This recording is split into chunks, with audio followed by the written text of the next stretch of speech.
저렴한 걸 원하시면요, 캐논에 어디 막 2 정도는 1000만 화소가 되고 가격도 한 50만원 까지 내려온 것도 많이 있습니다.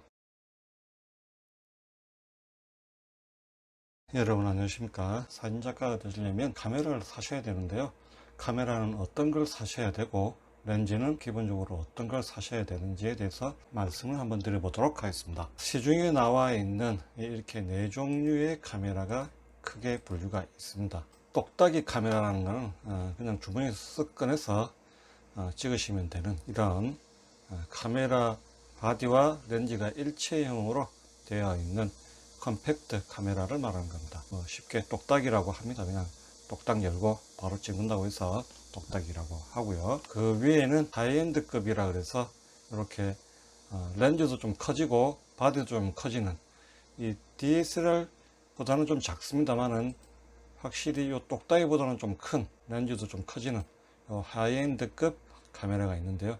이 카메라는 이 똑딱이보다는 렌즈의 구경이라든지 줌의 좀 확장 비율이라든지 이런 게 좀 더 크고요. 가격도 이거는 한 100여만 원 정도까지 합니다. 그리고 똑딱이 이런 카메라는 한 32여만 원 정도 차이가 있죠. 예, 이렇게 하이엔드급 카메라가 있고요. 그 위에 DSLR 카메라와 미러리스, 요즘 대세라는 미러리스 이렇게 있는데요. 솔직히 똑딱이 카메라와 하이엔드급으로는 조금 사진작가 되시는 작품을 만들어내시기 좀 힘듭니다. 왜 그런가 하면요, 이런 카메라로 찍어보면 화소가 조금 부족한 경우도 있고요. 또 화소에 하나하나에 좀 디테일이 떨어지는 게 보입니다. 그래서 이렇게 DSLR 카메라나 미러리스 카메라를 쓰셔야 되시고요. DSLR 카메라는 풀 프레임 가로 35mm, 세로 24mm의 CCD 또는 찰상면이라고 하는 시모스 면에 카메라 화소수가 2000만 화소 정도 그 이상급이 찍혀 있으면 나중에 전에도 한번 말씀드렸다시피 그거를 크로핑 해도 화소가 깨져 보이거나 그렇지 않는데요. 이런 카메라들은 아무리 잘 찍어도 나중에 인화를 시켜보면, 제 기준입니다. 제가 인화시켜 보니까 그렇게 원하는 이 화소의 이 품질이 좀 안 나오더군요. 그래서 이런 카메라하고 하이엔드하고 이런 똑딱이 카메라는 그냥 어디 놀러 가셨을 때 가볍게 이것저것 다 챙겨가시기 힘드실 때 찍는 그냥 서브용 카메라고요. 실제로 사진작가가 되시기 위해서는 DSLR이나 미러리스가 있으셔야 되는데요. 사실은 제 개인적으로는 미러리스도 조금 추천을 안 드립니다. 왜 그런가 하면요, 제가 많이 써보지는 않았고요. 옆에 있는 사람들 거 잠시 한번 빌려서 한번 만져보고 찍어보고 그 정도 해봤습니다만은, 벌써 여기 카메라가 렌즈 무게를 버틸 수 있는 무게가 좀 작아 보입니다. 벌써 여기 보시면 만듦새도 좀 그렇고요. 가볍게 무게를 좀 용량을 줄이기 위해서는 미러리스 카메라를 쓰시기도 하시겠습니다만은, 요즘엔 이제 이걸로 많이 유튜브 방송도 많이 하시죠. 그런 분들한테는 적합할지도 모릅니다. 또는 가볍게 어디 가서 출사를 가서 찍으실 때는 이게 편할지도 모릅니다만은, 제 개인적으로는 마운트 부분이 약하지 않을까라는. 왜 그런가 하면요, DSLR 카메라에 쓰는 1424 렌즈, 줌 렌즈죠. 줌 렌즈고 광각 렌즈, 그리고 이제 표준이라고 하는 2470, 망원이라고 부를 수 있는 70에 200. 이까지는 미러리스도 어느 정도 쓸 수가 있을 것 같습니다만은, 장망원 500mm 이런 급을 마운트해서 쓰시기에는 그렇더라고요. 그래서 제 개인적으로는 이 정도 해서 가볍게 사진을 찍으실 분들은 미러리스도 쓰시면 되겠습니다만은, 촬영 현장이나 이런 데 가 보시면 아무래도 이런 것들을 좀 쓰시기가 편하실 겁니다. 그냥 제 개인적인 기준이고요. 그래서 이걸 쓰시지 말라는 것보다는 제 개인적으로는 이거는 조금 마운트 부분이나 좀 이런 게 약해 보이고, 또 이 전체적으로 받쳐줄 수 있는 무게가 좀 약해 보여서 저는 개인적으로 미러리스는 추천 안 합니다만은, 그래도 화소수나 이런 거는 DSLR하고 비기거나 좀 더 높은 사양이 있기 때문에 미러리스가 화소수 면에서는 유리한 부분도 있으니까, 그리고 가볍기도 하고요. 용도는 본인이 선택하십시오. DSLR 카메라만 있으면 되는 거 아니죠. DSLR 카메라는 바디 따로 렌즈 따로입니다. 그래서 렌즈는 기본적으로 1424, 캐논 같은 경우는 1635 정도가 있겠죠. 그리고 2470, 이거는 캐논도 같습니다. 2470. 이 렌즈들은 탐론이나 시그마 이런 데서도 많이 나옵니다. 이 24에 70mm라는 게 표준적인 좀 간극도 되고 한 50mm 영역도 포함되어 있는 2470이라는 렌즈는 어디서든 많이 나오는 렌즈 중에 하나입니다. 그 다음에 70에 200, 이거는 이제 망원 렌즈 계열이죠. 70에 200, 이 렌즈를 끼워보면 조금 내가 뒤에 있었어도 그 사물차를 좀 찍을 수 있는, 그래서 기본적으로 사진 작가를 공부를 하시는 분들은 기본적으로 이런 줌 렌즈, 광각 줌 렌즈, 그리고 표준 렌즈, 그리고 망원 렌즈, 이렇게 세 가지 정도는 기본적으로 구비해 주시는 게 좋습니다. 실질적으로 이 렌즈는 언제 한번 말씀드린 적이 있습니다만은 제일 앞에 가서 촬영해서 인물 사진을 찍을 때 렌즈를 쓰실 수도 있으니까요. 하나 정도 구비해 가시는 게 좋고요. 보통은 2470에 70에 200, 이게 두 가지만 챙깁니다. 저도 바디 두 개에 하나는 2470으로 끼우고 하나는 70에 200으로 촬영 현장에 이제 가보시면 느끼십니다. 이게 내 마음 같지 않게 사람들도 밀치고 이렇게 하다 보면 싸움도 좀 날 수 있는 부분이 있기 때문에요.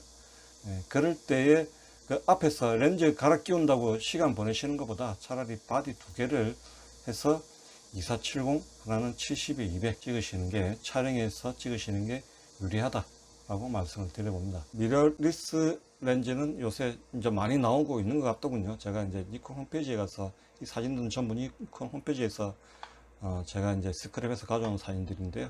여기 Z라고 붙어 있죠. 이 렌즈는 여기 보면 니콘은 이게 Z 시리즈, 이 Z라는 말이 일본식 발음이라고 하는데 G라고 하면 제가 정확하게 영어 발음 낼 수가 없어서 그냥 Z라고 하도록 하겠습니다. 하여튼 이 렌즈에 상응할 수 있는 적합화되어 있는 렌즈 이렇게는 Z 이렇게 붙어 있습니다. Z. 그런데 이제 그러면 여기 1424, 2470, 70에 200 렌즈들은 전부 줌 렌즈입니다. 줌 렌즈는 이렇게 몇 밀리에서 몇 밀리 이렇게 되어 있죠. 근데 여기 보면 500mm 그냥 f5.6 이렇게 되어 있습니다. 이건 단렌즈입니다. 단렌즈. 180에 400mm f4짜리가 있긴 한데요. 여기 이제 1.4배 컨버터가 붙어 있네요.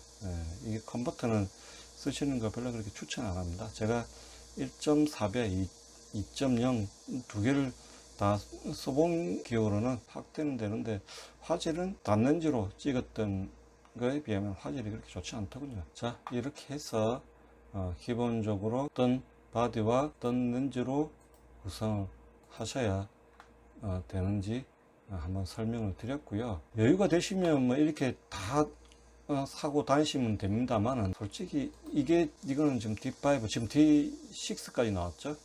한 돈 1000만 원도 합니다. 근데 이렇게까지 구비하시기는 좀 힘드실 거고요. 이 렌즈가 한 240, 50, 이 렌즈도 한 200만원, 이 렌즈는 한 300만원 정도 하죠. 그러면 이거 시작하려고 하면 한 3000만원 들어버리지 않습니까? 그러면 이제 준비하시다가 중간에 힘들면 이 렌즈한테 드린 돈 때문에 좀 포기가 좀 잘 안 되실 수 있습니다. 그래서 제가 추천드리는 거는 일단 요 DSLR 카메라 풀프레임 기준입니다. 35mm, 24mm 기준으로 D5 같은 최고급 바로 사시면 여유가 있으면 바로 사시면 좋은데요. 그게 여유가 안 되시면 요 밑에 등급이 850이나 D810 또 그 밑에 급이 풀프레임이 하나 더 있는 걸로 알고 있는데 정확하게 기억은 안 납니다만 그런 것 중에 풀프레임 기준으로 좀 하나 정도 구매를 해 보시는 것도 좋습니다. 그러면 가격이 좀 많이 다운이 되죠. 근데 제가 이제 그 크롭바디보다 풀프레임을 추천드리는 이유는 한 가지입니다. 크롭바디에 1424 렌즈를 끼우면요 14mm에서 24mm가 되는 게 아니라 여기서 1.6을 곱해줘서 20mm에서 한 5mm 정도로 변해버립니다. 그러면 초점 거리는 14mm가 맞습니다만은 보이는 화각은 확 줄어듭니다.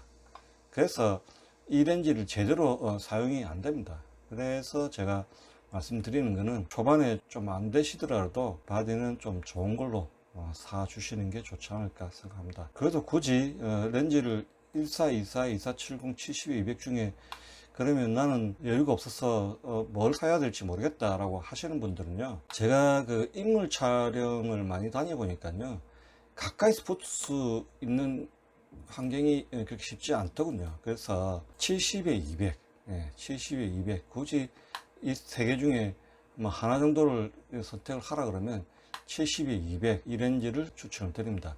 인물 촬영이기 때문에요, 가까이 붙을 수 없는 환경이 되면 좀 멀리서 찍어야 되지 않겠습니까? 그죠? 그래서 70에 200 정도를 추천을 드리고요. 이거는 지금 한 300만 원 정도 할 겁니다. 전 모델 FL 아닌 VR2 버전이 있습니다. 그 버전은 지금 중고가 거래가 한 100여만 원, 150여만 원 정도에 형성되고 있을 겁니다. 그렇게 하면 예를 들어서 이렇게 150만 원짜리 70에 200 정도에 한 200만 원, 한 300만 원 정도 하면 한 500만 원 정도로 시작을 하실 수가 있고요.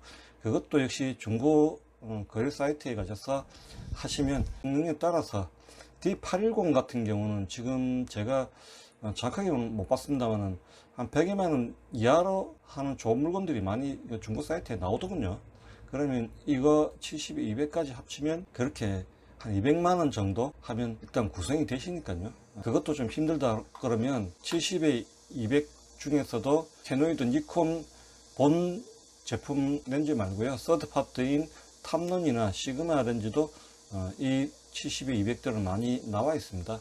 그 렌즈 중에 저렴한 렌즈로 구성해 가시는 게 좋고요. 그렇게 해서 기본적으로 추천드리는 것은 최소한 DSLR하고 미러리스 정도급의 화소를 가 되는 CMOS CCD 차성능 크기가 좀 되는 정도의 바디가 있으셔야 된다라는 거고요. 여유가 되시면 14, 24, 2470, 70에 200 이건 사진작가가 되신 후에도 계속 가져가시는 렌즈이기 때문에요, 이 정도 구성을 한번 해 보시라는 거고요. 여유가 안 되시면 서드 파트라고 하죠. 서드 파트 시그마나 탐론 렌즈도 있습니다. 카메라가 조금 더 저렴한 걸 원하시면요, 제가 지금 알기로는 캐논에 어디 막 2 정도는 시간이 좀 지났습니다만은 그래도 화소수는 한 2천만 화소가 되고 가격도 한 50만 원까지 내려온 것도 많이 있습니다. 그러면 중고 사이트에 가시면 좀 오래된 70에 200, 좀 오래된 풀프레임 바디 이렇게 2개만 하셔도 한 100여만 원에도 구성이 되시고요. 중고 사이트 이런데 말고도 개인 간 그 마켓 같은 거 좀 있더군요. 그런데도 가끔 보면 가격대를 좀 저렴하게 올라오는 제품들이 있으니까요. 그렇게 해서 사진작가의 기본인 카메라와 렌즈를 한번 구성을 해 보십시오. 구성을 해 보시고 그렇게 해서 한번 찍어 보시고요. 다음 시간에는 카메라 이제 사서 촬영하는 방법들에 대해서 그리고 안에 내부 내용들에 대해서 한번 설명을 드리도록 하겠습니다. 오늘도 시청해 주셔서 감사합니다.